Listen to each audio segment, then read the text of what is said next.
दोस्तों, कहा तो ये जा रहा था कि ये राम मंदिर अपने आप में मोदी का ट्रम्प कार्ड है।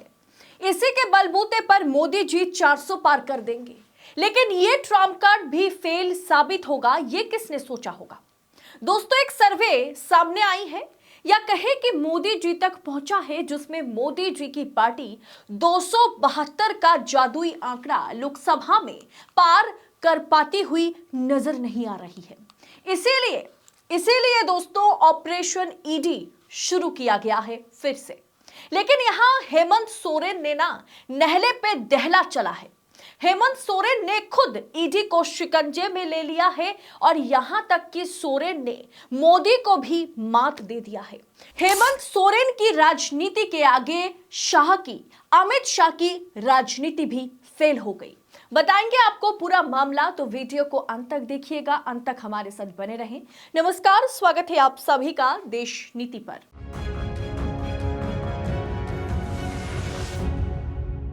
देश नीति, केवल सच्ची और पक्की खबरें। दोस्तों, जेपी नड्डा ने, अमित शाह ने और मोदी ने नारा दिया कि अब की बार 400 पार। लेकिन मोदी जी को हाल ही में एक रिपोर्ट मोदी जी के हाथ लगे, जो सर्वे रिपोर्ट है, जहां यह दावा किया गया कि बीजेपी इस बार 24 में 272 का आंकड़ा पार नहीं कर पाएगी, या इस पर सवाल उठ रहा है। और रिपोर्ट किसी और ने नहीं, कहा जा रहा है कि आरएसएस की यह रिपोर्ट है, जहां साफ साफ रिपोर्ट में यह लिखा गया कि इन मौके पर लोकसभा का चुनाव मोदी जी के खिलाफ जा सकता है। और उसके बाद मोदी जी ने, भारतीय जनता पार्टी ने क्या प्लान बनाई, वो आपको टीवी खोलते ही या सोशल मीडिया पर फोन को स्क्रॉल करते ही दिख रहा होगा। 20 साल पुराना, 17 साल पुराना इस तरह की फाइलें खोली जा रही है। शिकंजे में लालू यादव, तेजस्वी यादव, हेमंत सोरेन, अरविंद केजरीवाल, ममता बनर्जी के भतीजे अभिषेक बनर्जी और उद्धव ठाकरे के बेटे आदित्य ठाकरे हैं। लेकिन जो कोई नहीं कर पाया, वो हेमंत सोरेन ने कर दिखाया। दोस्तों, हिम्मत चाहिए।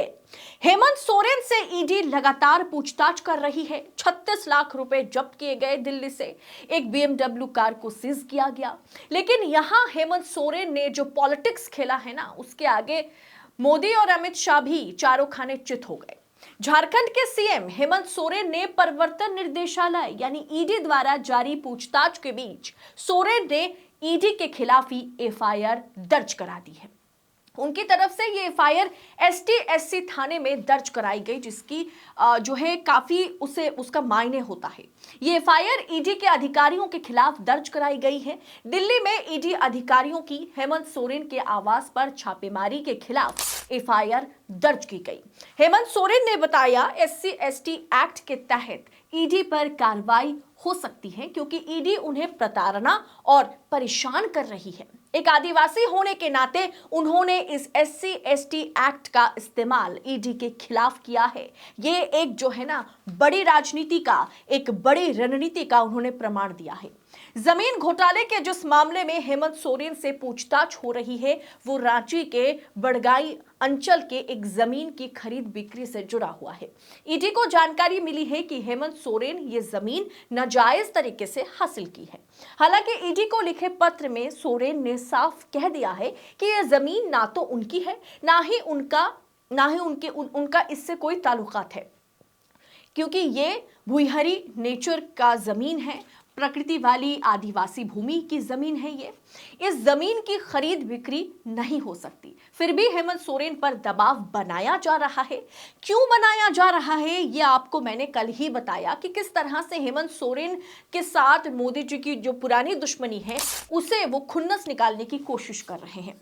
मोदी जी जिसको एक बार दुश्मन मान लेते हैं, उनका जो है ना, उनमें खूबियां हैं कि उन्हें वो दुश्मन मानने के बाद भी कोशिश करते हैं कि वो उनके साथ जुड़ जाए। अगर एक बार जैसे नीतीश कुमार ने उनके सामने जो है खुद को सरेंडर कर दिया, तो नीतीश को उन्होंने माफ कर दिया, और अंदर ही अंदर नीतीश को कहीं ना कहीं रिझाने की कोशिश भी जारी रही बीजेपी की ओर से। वहीं नरेंद्र मोदी के साथ, नरेंद्र मोदी को हेमंत सोरेन ने कई मर्तबा रिजेक्ट किया है गठबंधन करने से। अगर झारखंड विधानसभा की बात करें, उसके बावजूद कहीं ना कहीं भारतीय जनता पार्टी की जो टीम है, वो लगातार हेमंत सोरेन को अपने साथ, अपने पाले में करने की कोशिश करती हुई नजर आ रही है। और साथ ही साथ जैसे मैंने आपको बताया कल के वीडियो में कि जब हेमंत सोरेन दिल्ली में मौजूद थे तब इंडिया गठबंधन से वो साइडलाइन हो जाए और भारतीय जनता पार्टी के साथ शामिल हो जाए, इसके लिए उन पर घोर दबाव बनाया गया कि वो किसी भी हाल में कांग्रेस का और साथ ही साथ आरजेडी का हाथ दामन छोड़ के निकल आए, इंडिया गठबंधन को तोड़ने की वो कोशिश करे, ये दबाव उन पर बनाया गया। लेकिन हेमंत सोरेन ने भी उनकी अगर गिरफ्तारी होती है, हो जाती है, तो उसके लिए उन्होंने प्लान बी को ना तैयार रखा है। यानी उन्होंने साफ कल ही कर दिया था कि मैं नीतीश कुमार तो हूं नहीं कि मैं ईडी के आगे, मोदी और शाह के आगे झुक जाऊंगा, मैं झुकूंगा नहीं। इसीलिए उन्होंने दिल्ली से रांची वापस आने के बाद एक प्लान बी तैयार किया है। सभी विधायकों के साथ बैठकर सभी एमएलए वहां पर मौजूद थे, एक भी एमएलए ना उस मीटिंग से दूर नहीं रहे। और आज भी मीटिंग हुई, जब एक तरफ ईडी की पूछताछ जारी है तो दूसरी तरफ सभी विधायक, केवल जेएमएम नहीं, उनके साथ जो है कांग्रेस के विधायक और साथ ही साथ आरजेडी के विधायक शामिल रहे इस मीटिंग में और एक प्लान बी को तैयार किया गया। मंगलवार को महागठबंधन दल के विधायकों की बैठक हुई, यानी आज भी बैठक हुई। कहा जा रहा है कि बैठक में हेमंत सोरेन ने विधायकों से 2 पेपर पर साइन करवाया है। एक में उनकी पत्नी कल्पना सोरेन और दूसरे में विधायक चंपई सोरेन का नाम है। अगर सीएम की गिरफ्तारी होती है तो कल्पना को मुख्यमंत्री बनाने की तैयारियां शुरू हो गई है, लेकिन सहमति बनती है या नहीं बनती है यह आगे देखा जाएगा।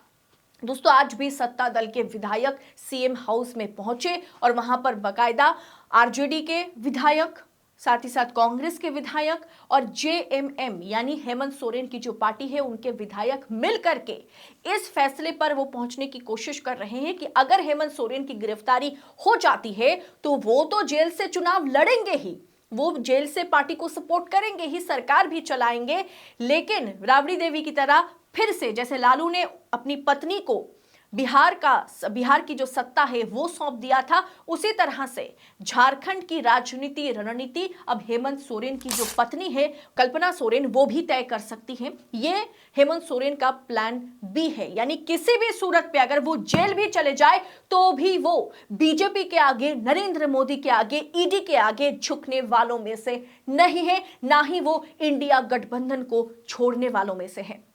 दोस्तों, यानी कहीं ना कहीं नरेंद्र मोदी का जो वो तरकश का जो आखिरी तीर है, ईडी प्रवर्तन निर्देशालय, वो कहीं ना कहीं हेमंत सोरेन के आगे पूरी तरह से फेल साबित होती हुई नजर आ रही है। और आप इस पूरे विषय को किस तरह से देखते हैं? क्या आप भी मानते हैं कि हेमंत सोरेन एक आदिवासी मुख्यमंत्री ने वो कर दिखाया, वो तमाचा भारतीय जनता पार्टी के गाल पर उन्होंने जरा है, जिसके चलते मोदी शाह जो है ना अब सर उठा करके हेमंत सोरेन की तरफ देख भी नहीं सकते। लेकिन हाँ, उनकी गिरफ्तारी हो सकती है क्योंकि कहीं ना कहीं ये एक बड़ा झटका है भारतीय जनता पार्टी के लिए कि किसी भी सूरत पे हेमंत सोरेन जो है उनके आगे झुकने को राजी नहीं है। ऐसे में उनकी गिरफ्तारी हो सकती है और पूरी तरह से कमान जो है वो कहीं ना कहीं उनकी पत्नी को उठाना पड़ सकता है। इस पूरे विषय को आप किस तरह से देखते हैं? क्या हार की बौखलाहट, वो 272 जादुई आंकड़ा 24 चुनाव में पार ना कर पाने का जो डर है, क्या वो नरेंद्र मोदी को सता रहा है? आप अपनी राय कमेंट कर हमारे साथ जरूर शेयर कीजिएगा। बाकी राजनीति और राजनेताओं से जुड़ी ऐसी खबरों को हम पूरी पड़ताल के साथ, एनालिसिस के साथ आप तक पहुंचा सके, इसके लिए चैनल को सब्सक्राइब कीजिए। वीडियो पसंद आई होगी तो वीडियो को एक लाइक जरूर करना। बहुत बहुत शुक्रिया। जय हिंद, जय भारत।